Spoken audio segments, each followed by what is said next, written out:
ശംഭോ മഹാദേവ. എടാ സണ്ണി, നിന്നെ കിട്ടാൻ വേണ്ടി ഞാൻ ലോകത്തുള്ള സകലരെയും വിളിച്ചു. എടാ നകുല, എന്നെ കിട്ടണമെങ്കിൽ എന്നെ തന്നെ വിളിക്കണം. My phone number is 2255. ഈ നമ്പർ നീ ഇതുവരെ മാറിയില്ലേ?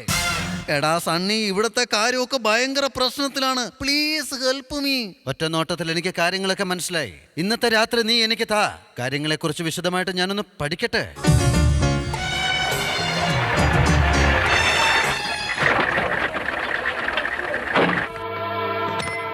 ആരാ മനസ്സിലായില്ല?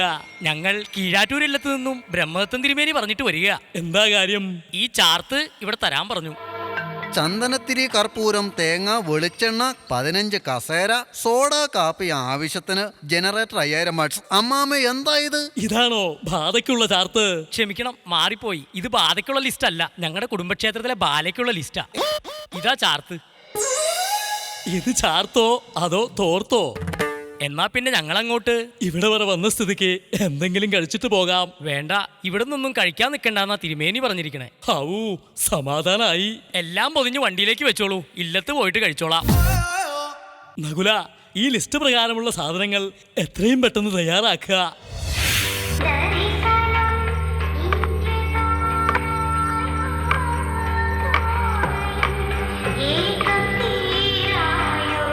ഇപ്പോൾ കേട്ടുകൊണ്ടിരിക്കുന്നത് റേഡിയോ മാംഗോ 91.9.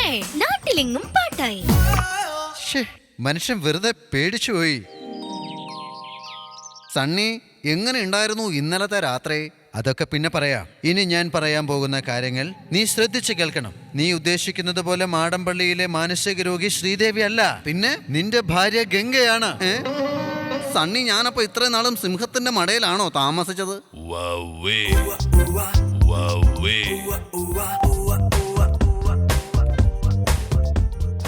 എന്തോ ഇങ്ങോട്ട് വരിക. അല്ല, അവിടെ ഇരുന്നിട്ടേ. എവിടെ ഇരുന്നിട്ട്? എടോ, വീട്ടിലിരുന്നിട്ട് എനിക്ക് യാതൊരു ഇരിക്കപ്രതിയും വരുന്നില്ല. അതുകൊണ്ടാണ് ഞാൻ വേഗം ഇങ്ങോട്ട് പോകുന്നത്. എവിടെയോ കണ്ട പോലെ. കള്ള് ഷാപ്പിലാണോ അതോ ഇനി ബാറിലോ മറ്റോ ആണോ? എത്ര ആലോചിച്ചിട്ടുള്ളൂ, കിട്ടണില്ല. തിരുമേനി മറന്നു, ഒരിക്കലൊരു 1-ാം തീയതി സാധനം കിട്ടാതെ കൈവരച്ച സമയത്ത്. സണ്ണിക്കുട്ട, തമ്പിക്ക് ആളെ വേണ്ടത്ര മനസ്സിലായില്ലെന്ന് തോന്നുന്നു. ഇല്ല, ലോകപ്രശസ്തമായ 2 ഗ്രന്ഥങ്ങൾ പൊക്കിയതിന്റെ കേസ് ഇവന്റെ പേരില. മാത്രമല്ല, പ്രശസ്ത മനഃശാസ്ത്രജ്ഞൻ ബ്രാഡ്ലി ഇവനെ കണ്ട വെട്ടാൻ നടക്കുക. ഇട്ടിക്കോളും. തമ്പി, എന്തോ 2 കസാര എടുത്ത് പുറത്തേക്ക് ഇടുക. എന്നിട്ട് 2 പേരും അവിടെ തന്നെ ഇരിക്കുക. ഞങ്ങൾ കുറെ കാര്യങ്ങൾ തീരുമാനിക്കാനുണ്ട്. ആയിക്കോട്ടെ മോനെ, നിന്നോടുള്ള വാത്സല്യം കൊണ്ട് പറയുക, കേട്ടറിഞ്ഞിടത്തോളം ഇതിന് പ്രതിവിധിയില്ല. It is ഇൻജുറബിൾ. തിരുമേനി ഉദ്ദേശിച്ചത് എത്രയും പെട്ടെന്ന് ഇവിടുന്ന് രക്ഷപ്പെടുക. നോ, ആരും സഞ്ചരിക്കാത്ത വഴിയിലൂടെ ഞാൻ സഞ്ചരിച്ചെന്നിരിക്കും, ഒരു ഭ്രാന്തനെ പോലെ. അത് നാട്ടുകാർ പറഞ്ഞറിയാം. മറ്റെന്തെങ്കിലും? തിരുമേനി, ഇതിന് മെഡിക്കൽ സയൻസിൽ പാരാഡിസ്റ്റമോണൽ mental depression of the countries of the സ്റ്റാൻ എന്ന് പറയും. നന്നായി മോനെ, ഞാനിത് നിന്നോട് പറയാനായിട്ടിരിക്കുകയായിരുന്നു. തിരുമേനി, ഇന്ന് ദുർഗാഷ്ടമി. ഇന്ന് ഗംഗയിലെ മാനസിക രോഗി പൂർവാധികം ശക്തി പ്രാപിക്കും. ഹോമം, കുടിയിരുത്തൽ, ആവാഹനം, ബാധയൊഴിപ്പിക്കൽ, അങ്ങനെ ചടങ്ങുകൾ ഏത് തന്നെ ആയാലും കലണ്ടർ മനോരമ തന്നെ. അയ്യേ, തിരുമേനി എന്താ ഈ പറയുന്നത്? You should about seriously. എന്ന് വെച്ചാൽ രാമനാഥൻ വന്നാൽ മാത്രമേ ബാധ ഒഴിയൂ.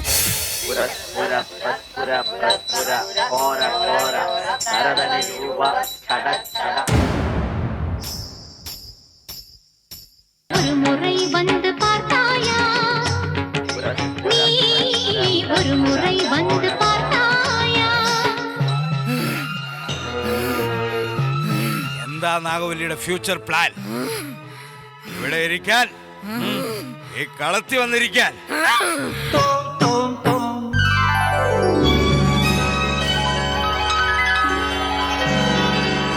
ஒரு முறை வந்து பார்த்தாயா. തജം തജം തകജം மனம் நீ அறிந்தாயோ. തോം തോം തോം മമസനി ദബമസാനി.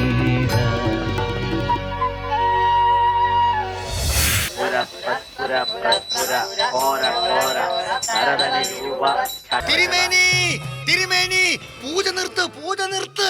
ബാധയൊഴിയാതെ പൂജ നിർത്താൻ പാടില്ല. ബാധ ഒഴിപ്പിക്കാൻ വന്ന രാമനാഥനെ ഈ വീട്ടിലെ 3 പെണ്ണുങ്ങളെയും കൊണ്ട് പൊള്ളാച്ചിക്ക് വണ്ടി കയറി. തിരുമേനി എന്തായി കേക്കണേ? ഞാൻ പറഞ്ഞില്ലേ രാമനാഥൻ വന്നു കഴിഞ്ഞാൽ ബാധ ഒഴിയുമെന്ന്. രാമനാഥൻ വന്നു, ഈ വീട്ടിലെ ബാധകൾ ഒഴിഞ്ഞു. സണ്ണി escape.